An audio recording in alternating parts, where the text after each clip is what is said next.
Adẹrin-In yìí ti Rogo ọlọ́pàá ní dandan ni kó fojú Bale-Ẹjọ. Agbẹnusọ iléeṣẹ́ ọlọ́pàá ilẹ̀ Nàìjíríà Olúmíìwá Adéjọbí ti ní tílẹ̀ ọjọ́ ajé Monday ọjọ́ 26 oṣù kẹfà ọdún yìí bá ti mọ́ ilé ẹjọ́ làwọn wọ́ ọkùnrin aláwàdà tó ti kọ́kọ́ kìlọ̀ fún lórí ẹ̀rọ ayélujára ìyẹn Abdullahi Adisa tí àwọn èèyàn mọ̀ sí Trinity Guy lọ. Ṣáájú àkókò yìí ni wọ́n ti ní kí ọkùnrin náà yọjú sí iléeṣẹ́ ọlọ́pàá ìpínlẹ̀ Ọ̀yọ́ tó sì ti ṣe bẹ́ẹ̀. Tẹ́ ò bá gbàgbé láàárọ̀ ọjọ́ ẹtì Friday ọjọ́ 23 oṣù kẹfà ọdún yìí ni ọkùnrin aláwàdà orí ẹ̀rọ ayélujára tó fìlú Ìbàdàn nípínlẹ̀ Ọ̀yọ́ ṣe bùgbé Abdullahi Maruf Adisa tí wọ́n ń pè ní Trinity Guy tó gbajúmọ̀ fún bó ṣe máa ń tan àwọn èèyàn nínú fídíò kéékèèké tó máa ń ṣe padà yọjú sí iléeṣẹ́ ọlọ́pàá ìpínlẹ̀ Ọ̀yọ́ lẹ́yìn tí wọ́n ránṣẹ́ pé ní déédéé aago 10 àárọ̀ ni wọ́n ló dé sí àgọ́ ọlọ́pàá ẹ̀ka tí wọ́n ti ń ṣèwádìí ìwà ọ̀daràn tó wà nílùú Ìbàdàn olú ìlú ìpínlẹ̀ Ọ̀yọ́ ló sì balẹ̀ sí. Lórí ẹ̀rọ abẹ́yẹfò Twitter wọn làwọn agbófinró ti sọ eléyìí di mímọ̀ nígbà tí wọ́n ní ẹ káàárọ̀ o ẹ̀yin èèyàn Abdullahi Maruf Adisa táwọn èèyàn túmọ̀ sí Trinity Guy ti yọjú sí iléeṣẹ́ ọlọ́pàá ìpínlẹ̀ Ọ̀yọ́ láàárọ̀ yìí ní déédéé aago 10 àárọ̀.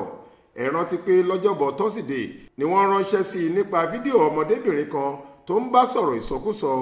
A ó máa fi tó yín létí bọ́rọ̀ náà bá ṣe ń lọ.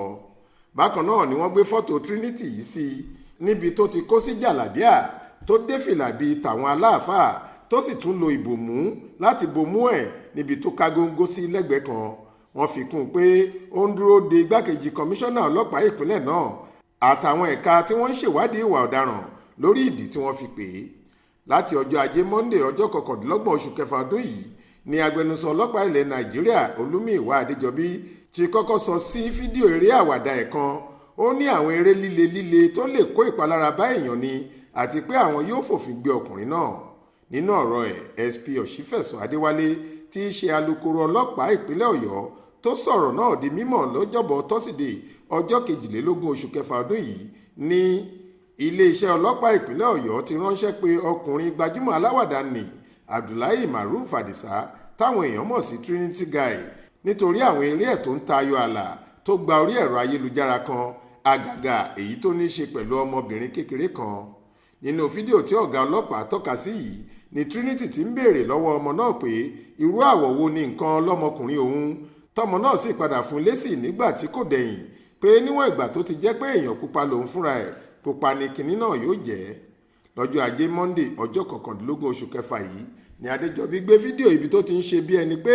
àwọn kan ń fìbọn lépa ẹ̀mí ẹ̀ kiri tó gbé sórí òpó Instagram ẹ̀ tó sì bu ẹnu àtẹ́ lu Adẹrin-In yìí pé eré líle tí kò kọ́ni ní ìwà ọmọlúàbí kankan làwọn eré rẹ̀ máa ń jẹ́. Lọ́jọ́ kejì ọjọ́ tí ọ̀gá ọlọ́pàá yìí sọ̀rọ̀ ni Trinity tún gbé fídíò ibi tó ti ń sọ̀rọ̀ ìsọkúsọ pẹ̀lú ọmọdébìnrin kan sórí ẹ̀rọ ayélujára. Èyí ló sì súná sí bí wọ́n ṣe pè é tí wọ́n sì fi páńpẹ́ òfin gbé e. Ní báyìí àkóló àwọn ọlọ́pàá ìpínlẹ̀ Ọ̀yọ́ ni Trinity Guy ṣì wà ibẹ̀ náà ni yóò sì wà títí dọjọ́ ajé Monday tí yóò bẹ̀rẹ̀ sí káwọ́ pọ̀nyìn rojọ́ lórí àwọn ẹ̀sùn tí wọ́n fi kàn án. Mọ́nísọ́lá Sàká ló ṣàkójọ ìròyìn yìí fún iléeṣẹ́ tẹlifíṣàn Aláròye online. Faith Adébọ́lá ló kà á sétí ìgbọ́ yín.